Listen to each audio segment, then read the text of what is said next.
अस्सलाम वालेकुम। I am doctor Maliha Mushtaq from Jhelum poly clinic. आज हम बात करेंगे कि ऐसी कौन सी अलामात हैं, ऐसे कौन से साइंस हैं जिनसे हमें पता चल सके कि हमें किसी प्रोफेशनल हेल्प की ज़रूरत है।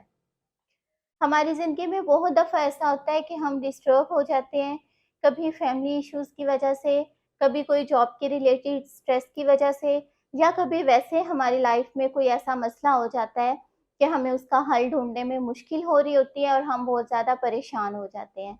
ऐसे में हमें किसी ऐसे शख्स की ज़रूरत होती है जिसके साथ जाकर हम अपनी बातें शेयर कर सकें, अपनी घुटन को निकाल सकें। जैसे कि पिछली वीडियो में मैंने आपको बताया था कि हमारी कुछ बातें, हमारे कुछ मसाइल ऐसे होते हैं जिनका हल सिर्फ माहिरीन ही हमें बता सकते हैं। आज मैं आपको कुछ ऐसे साइंस बताऊंगी, ऐसी अलामात बताऊंगी जिनसे आपको पता चल जाएगा कि अभी आपको किसी प्रोफेशनल हेल्प की ज़रूरत है। नंबर 1, अगर आप बहुत ज़्यादा दुखी हैं, बहुत ज़्यादा परेशान रहने लग गए हैं, बिला वजह आपका दिल करता है कि आप रोएं, बैठ के आप रोना शुरू कर देते हैं, इवन आपकी मनपसंद एक्टिविटीज़ में आपका दिल नहीं लगता,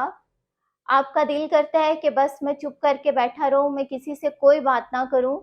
आपको छोटी छोटी बातों पर गुस्सा आ जाता है या फिर छोटी छोटी बातों का आप बुरा मान जाते हैं, तो ये एक इंडिकेशन है कि आपको प्रोफेशनल हेल्प की ज़रूरत है।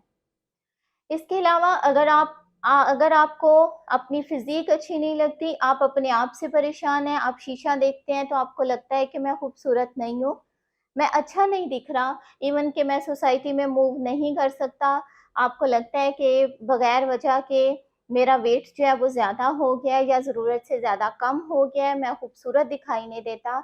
या दूसरी तरफ आपको ऐसा लगता है कि मैं बीमार हूँ, कब मेरे जिस्म में दर्द रहता है, कभी मेरे सर में दर्द होता है, कभी हड्डियों में दर्द होता है, कभी कोई मसला, कभी कोई मसला, और इन सारे मसाइल से तंग आकर आप फिज़िकली अपने सारे टेस्ट करवा चुके हैं और आपके सारे टेस्ट भी क्लियर हैं। इसके बावजूद आप ठीक नहीं हो रहे, तो इट मीन्स कि अभी आपको ज़रूरत है कि आप किसी साइकोलॉजिस्ट के पास जाएँ। इसके अलावा अगर आप फाइनेंशियली तौर पर बिल्कुल स्ट्रॉन्ग हैं, आपकी फ़िज़ीक भी अच्छी है, आप हेल्दी भी हैं, देखने में भी अच्छे लग रहे हैं और सब कुछ ठीक है, आपकी लाइफ़ बिल्कुल स्मूथ चल रही है, उसमें कोई टेंशन नहीं है, उसमें कोई परेशानी नहीं है, लेकिन फिर भी आपका दिल खुश नहीं है। आप अपने डेली काम तो कर रहे हैं, लेकिन आप उन कामों में दिलचस्पी नहीं ले रहे, या आपको ऐसा फ़ील होता है कि कहीं कुछ कमी है और आपको उस कमी की समझ नहीं आ रही है, तो फिर भी आपको किसी प्रोफ़ेशनल हेल्प की ज़रूरत होती है।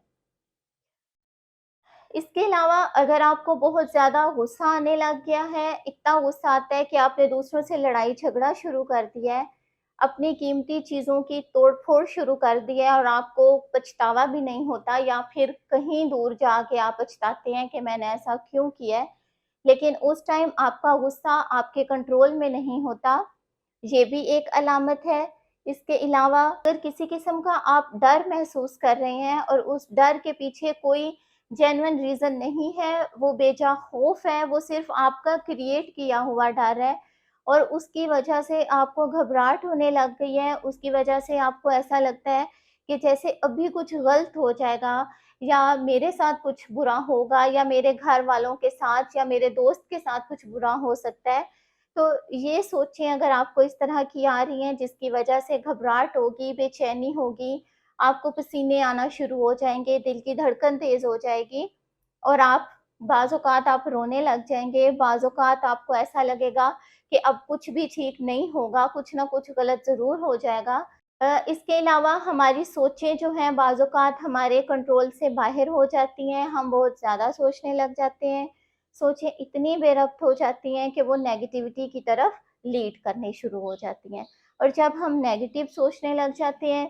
तो फिर नेगेटिविटी जो है वो depression, anxiety, panic attack, stressor जैसे डिसऑर्डर्स को लीड करती है। तो बजाय इसके कि हम बहुत आगे तक जाएँ, सोच-सोच के खुद को पागल करते रहें और सोच-सोच के खुद को बीमार कर लें, इससे बेहतर है अगर आपको ऐसा लगता है कि आपका इख्तियार आपकी सोचों पर नहीं है, आप बहुत ज़्यादा सोचने लग गए हैं और बिला वजह परेशान रहने लग गए हैं,